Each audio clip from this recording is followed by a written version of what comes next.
I'm ready if you guys are ready. All right, we'll go ahead and start with Mike Trudell, please.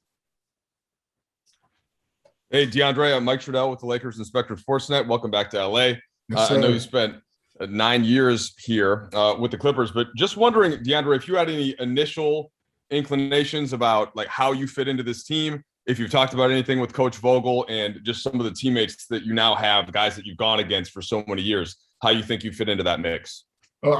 First of all, I'm extremely excited. I want to thank everybody for this opportunity.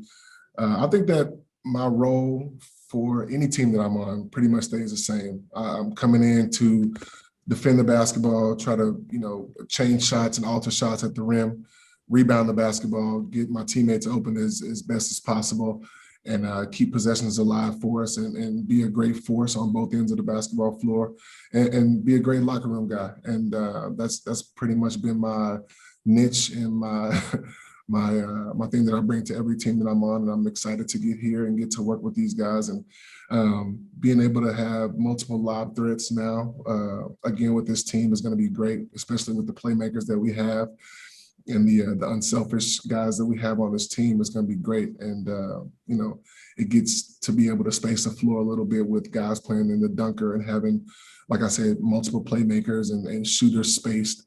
So I think at times, we're going to play big. I think at times we're going to play small. It's obviously whatever the game is needing at that moment in time. We're going to be able to adjust to that because we're so versatile.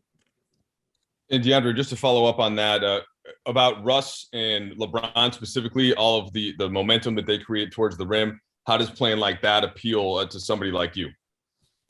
For me, it's great. Those guys being able to have such speed and strength, being able to get downhill so quickly, it puts a lot of pressure on defenses. And, when you're big playing in that dunker area, you kind of find where you'll be open, whether it's a shuffle pass, whether it's a lob. And like I said, those guys are so great at finding the open man and making the defenses pay for coverages and schemes that they may come up with is going to be great. And, I just need to be ready to catch the basketball or catch a lob or screen in for a shooter. But, when you have that many threats on one team, I think that it's going to be very beneficial to us. All right, we'll go over to Dan, please. DJ, what's up, man? Good to see you. What's up, Dan? I know, right? It's like 2011. You had opportunities with the Clippers to win titles. You had an opportunity last year. How have those opportunities not coming to fruition kind of shaped your approach to the game over time? And I guess, what do you think of the opportunity you have in front of you this year with this group? I think the opportunity is the same. But I do think, and the way that I approach the game is the same. Obviously, as you get older and you start to see different things, and obviously with the Clippers teams, we had some bad luck. On the team I was on last year, we had a little bad luck with injuries and some small things like that. But you never want to take it for granted. You want to come in and do everything you can to try to stay as healthy as you possibly can and learn from, the game before, but not harp on it as much, move on to the next thing, because it is a long season. You kind of got to have a quick memory, but be able to adjust as much as possible. And I'm excited to be able to be here and gel with these guys and build chemistry. And it's gonna be a process, but I think we're all ready and excited for it. Welcome back, man. Thanks, man. All right, over to Dave McMenamin, please. Hey, DeAndre, good to see you. Dave McMahon with ESPN. It was widely reported when you went to Brooklyn that a big factor in that career move was the relationship you shared with Kevin Durant and Kyrie Irving. So how do you reflect on your time in Brooklyn and where do things stand with your relationship with those former teammates? We're definitely not friends anymore. So no, I'm joking. We're friends before basketball, after basketball, and I think ultimately we all just want to be happy. And being able to compete is something that is very important to me, and they understand that. And we're brothers beyond basketball, so us being teammates or not isn't going to reflect or affect our relationship. I did have a great time in Brooklyn the 2 years that I was there, being able to experience that culture in New York. My family being able to experience that culture in New York, and being able to live in that city and play for that team was awesome. And I have a ton of memories, for the 2 years that I was there. And I won't forget those, but I'm definitely excited to start this next chapter. All right, Kyle Goon, please. Hey, DeAndre, Kyle Goon with Orange County Register. Welcome back to Los Angeles. Just maybe a sort of a follow-up to Dave's question, but, is it kind of weird the Lakers and the Nets have been kind of peering at each other from across the coast, sort of.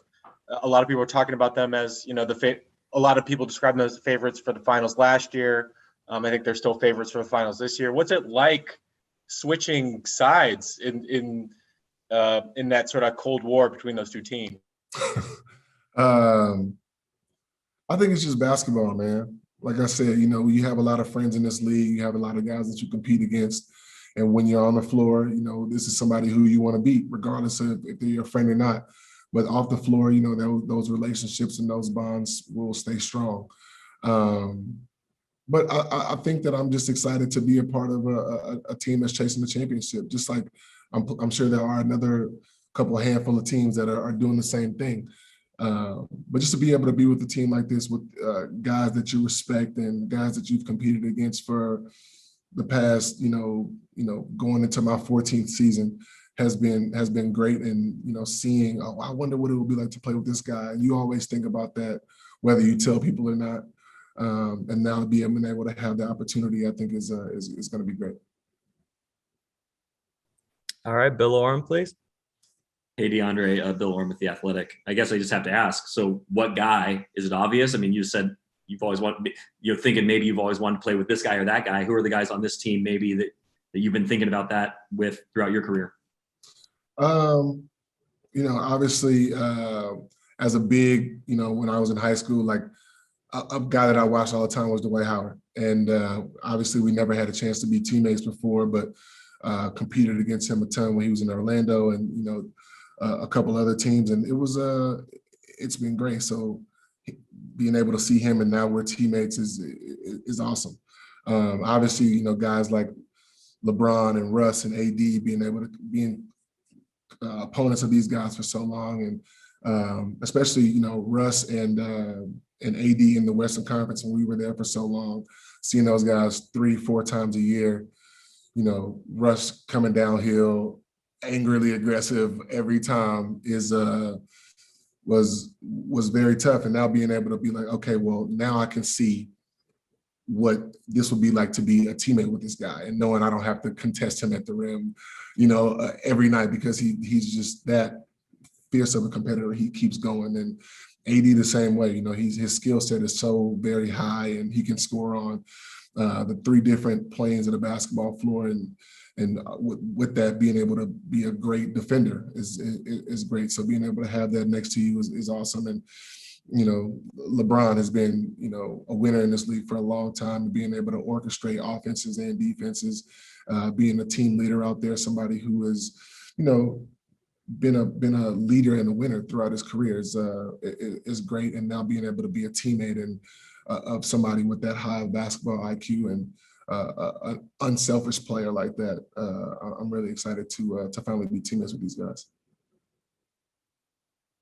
All right, we'll do last 2 questions. We'll start with Ian, please.